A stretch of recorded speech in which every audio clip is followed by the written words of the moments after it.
అందుకనే ఈ ప్రభుత్వం, ఈ కూటు ప్రభుత్వం ఆవేదన వ్యక్తం చేసుకోకపోతే మాత్రం ఖచ్చితంగా రాబోయే రోజుల్లో ఈ పోరాటాన్ని మరింత ఉద్యుక్తం చేసుకోమని చెప్పి సందర్భంగా తెలియజేస్తూ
కూటమి ప్రభుత్వం ఇచ్చిన ఆమోదించిన మెగా డిఎస్సి నోటిఫికేషన్ తాలూకా షెడ్యూల్ ను తక్షణమే ప్రకటించాలని చెప్పి గత ప్రభుత్వంలోనే అనేక పోరాటాలు చేసి అనేక ఇబ్బందులు పడి 6 ఏళ్లు వెయిట్ చేశాం. తిరిగి డిఎస్సి రాకపోతే ఈ ప్రభుత్వం మేము అధికారులు వచ్చిన వెంటనే 16,000 పైగా ఉపాధ్యాయ పోస్టులు భర్తీ చేసని చెప్పి హామీ ఇచ్చారు. అదిగో డిఎస్సి, ఇదిగో డిఎస్సి అని చెప్పి చివరికి ఈ రోజు నిర్లక్ష్యం చేస్తా ఉన్నారు, నిరుద్యోగుల్ని నయవంచన చేస్తున్నారు.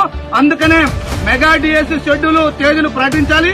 పరీక్ష తేదీ సహా రాష్ట్ర ప్రభుత్వం ప్రకటించకపోతే డివైఎఫ్ఐ ఆధ్వర్యంలో ఈ రోజు ఆవన్గడ్డలో శాంతియుతంగా నిరసన చేస్తున్నాం. రేపు రాబోయే రోజుల్లో అన్ని జిల్లాల్లో పెద్ద ఎత్తున లక్షలాది మంది నిరుద్యోగులతో ఆందోళన చేస్తున్న ఈ ఆందోళనకు కూటమి ప్రభుత్వమే బాధ్యత వహించాల్సి ఉంటుంది. అందుకనే మేము సవనీయంగా ముఖ్యమంత్రి గారిని, విద్యాశాఖ మంత్రి గారిని అడుగుతున్నాం, మెగా డిఎస్సి షెడ్యూల్ ప్రకటించండి, తేదీలు చెప్పండి. లేని పక్షంలో ఈ ఆందోళనకు, ఈ ఉద్యమాలకు మీరే బాధ్యత వహించాల్సింది ఉందని చెప్పి సందర్భంగా తెలియజేస్తున్నాం.